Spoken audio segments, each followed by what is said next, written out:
ہوموسسٹین level یہ کیا ہوتا ہے؟ آپ کون سی خوراک کھا کے اس کا لیول پورا کر سکتے ہیں؟ جب اس کا لیول بڑھتا ہے تو کیسے آپ کی دل کی صحت کو یہ متاثر کرتا ہے؟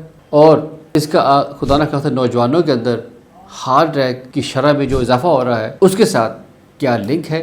ان تمام سوالات پہ ہم بات کریں گے۔ السلام علیکم، میرا نام ڈاکٹر شاہد اقبال ہے۔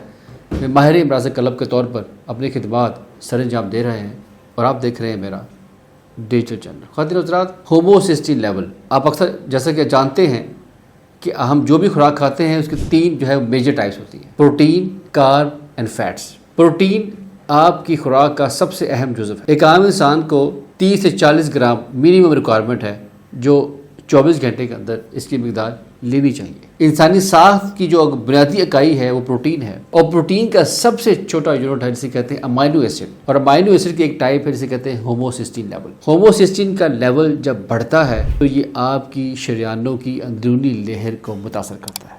جب اندرونی لیئر متاثر ہوگی، ڈیمیج ہوگی، تو وہاں پہ خون کے سرخ خلیے اور سفید خلیے مل کے کلاٹ بناتے ہیں، اور یہ کلاٹ آہستہ آہستہ بڑھنا شروع ہوتا ہے۔ جب کلاٹ بڑھنا شروع ہوگا تو شریانوں کے اندر تنگی آنا شروع ہوتی ہے، اور جب یہ تنگی بڑھتی ہے خدا نہ خواستہ اتنی اس حد تک بڑھ جاتی ہے کہ یہ کسی شریان کو 100% بلاک کر سکتی ہے۔ اس کا مطلب کہ اب یہ میجر ہارٹ اٹیک کی طرف جا رہا ہے بات۔ تو جب بھی کسی کو خدا نہ خواستہ میجر ہارٹ اٹیک آتا ہے، اس کا مطلب ہے کہ کچھ ان کی اس کے اندر وہ دل کی کوئی ایک یا بڑی شریان یا کوئی ایک یا دو شریانیں جو 100% بند ہیں، رکا ہوا ہے خون، چونکہ وہاں پہ وہ کلاٹ فارمیشن ہو چکی ہے۔ اس کلاٹ فارمیشن کا تعلق آپ کی ہوموسسٹین کے لیول کے ساتھ ہے۔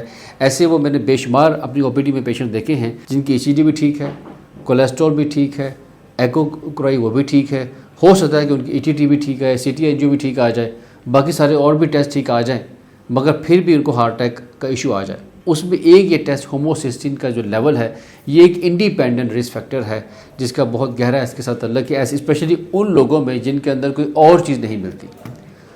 عام طور پر دیکھا گیا ہے کہ ہارٹ اٹیک کی کوئی نہ کوئی واضح ریزن ہوتی ہے۔ وہ واضح ریزن ہم بات پہلے بھی کر چکے ہیں، اس میں یہ کہ تمباکو نوشی کا استعمال، ڈرگ ابیوز، ذہنی تناؤ یا مسلسل سٹریس کا شکار، ڈائبٹیز، ہائپر ٹینشن یا خدا نہ خواستہ موٹاپے کا اگر آپ شکار ہیں، اگر آپ کی نیند وہ پوری نہیں ہے جس کی وجہ سے آپ کو بے شمار اور میڈیکل ایشوز کا سامنا کرنا پڑ رہا ہے، تو یہ بیسیکلی وہ آبویس رسک فیکٹرز ہیں۔ مگر اگر آبویس رسک فیکٹر نہیں ہے کوئی ایسا ہڈن ٹیسٹ ہے تو وہ ہوموسسٹین کا لیول ہے۔ اسی لیے آج کل اس کے بارے میں اویئرنیس ضروری ہے، چونکہ یہ بہت سارے لوگ سوشل میڈیا کے اوپر بھی اس پہ بات کر رہے ہیں، اور ہم سے بھی یہ بات بار بار پوچھی جاتی ہے کہ فلاں اگزامپل دی جاتی ہے کہ جی وہ خدا نہ خواستہ ینگ عمر کے اندر ہارٹ اٹیک آیا، ان کو کچھ بھی نہیں تھا، کوئی ایسا رسک فیکٹر ان کے اندر موجود نہیں تھا، تو پھر آخر کون سا ایسا ٹیسٹ ہے جو وہ کروا سکتے تھے جس سے ان کو آئیڈیا ہو جاتا کہ شاید ان کی باڈی کے اندر اس کی ایک الارمنگ فیچرز یا کوئی آنے والے دنوں میں کوئی ہارٹ کا ایشو ہو سکتا تھا، اس سے ہمیں اندازہ ہو جاتا۔ تو میں نے سوچا کہ کیوں نہ اب ہوموسسٹین کے بارے میں ایک علیحدہ سے ایک ویڈیو میں بات کی جائے، چونکہ یہ وہ ٹیسٹ جن کے بارے میں اکثر لوگ نہیں جانتے، اور یہ ٹیسٹ عام طور پر بہت سے لیبارٹری میں اویلیبل بھی نہیں ہوتا۔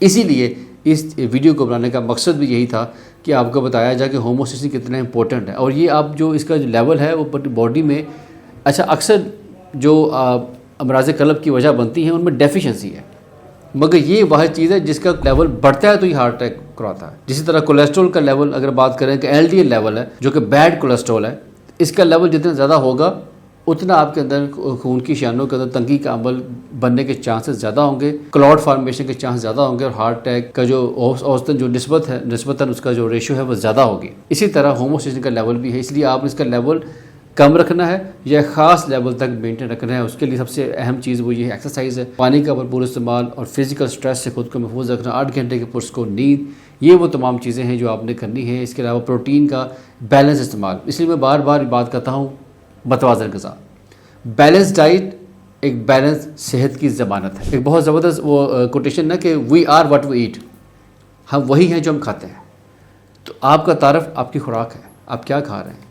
اگر آپ ہیلدی کھا رہے ہیں تو ڈیفینیٹلی آپ کو اوور آل کنڈیشن آپ کی بہتر ہوگی، اور فزیکل فٹنس سے بھی یہ چیز ظاہر ہو جائے گی کہ یس آپ کی جو ڈائٹ ہے بیلنسڈ ہے۔ اور اگر آپ بیلنسڈ نہیں کھاتے تو اسے بے شمار آپ کو وہ سگنلز آنا شروع ہو جائیں گے، بے شمار اور مسائل کا سامنا ایسا کرنا پڑ سکتا ہے۔ تو یہ گریجول عمل ہوتا ہے جو بیسیکلی کوئی بھی بیماری اس سے لائف سٹائل بیماری، لائف سٹائل ایک ہیلدی لائف سٹائل صحت کی ضمانت ہے، اسی طرح ایک بیڈ لائف سٹائل آنے والی بیماریوں کی ضمانت ہے۔ اس لیے یہ فیصلہ آپ نے کرنا ہے۔ امید ہے کہ آپ کو آج کی ویڈیو اچھی لگی ہوگی اور ہوموسٹیشن کے بارے میں کافی حد تک جانکاری مل چکی ہوگی۔ ڈاکٹر شاہد اقبال کو اجازت دیں تاکہ نیکسٹ کسی اور ویڈیو میں آپ سے ملاقات ہو سکے۔ آپ سب کا بہت شکریہ۔